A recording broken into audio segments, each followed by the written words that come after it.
ratanje. Glej to, čist brez gretenja, ne more verjeti. Hvala Dejan za ta recept, tudi rok si nisem več umazal. To je po mojem najbolj enostaven kruh, ki sem ga kadarkoli naredil. Pa da sprobam mi tole. 300 gramov moke, 6 gramov soli, pa pol vrečke suhe kvasa. Suhe sestavine zmešamo, vse skupaj zalijemo z 210 grami vode in vse, kar moramo zdaj še narediti, je to dobro zmešati. Nič ne gne. Ko dobimo približno tako kepo, pokrijemo s folijo in damo v hladilnik za čez noč, za 12 ur. Po 12 urah zgledate to takole. Nekaj se je pa zgodilo. Zvrnemo ga na rahlo pomokan pult, naredimo takole kugalce iz njega, ga damo že v ogreto posodo in pokrijemo s pokrovom, če ga imamo. Jaz se bom kar znajdel.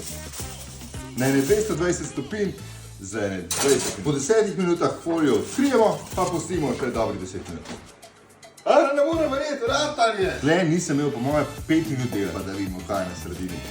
Takle to pokruh mislim, da več kaj eno dobro maslo skoraj ne potrebuje. Kako pogrešam to maslo. Pa najmo boljši malo črnega sedela. Če ni še nikoli kruha delal, zdaj ga pa res moč narediti.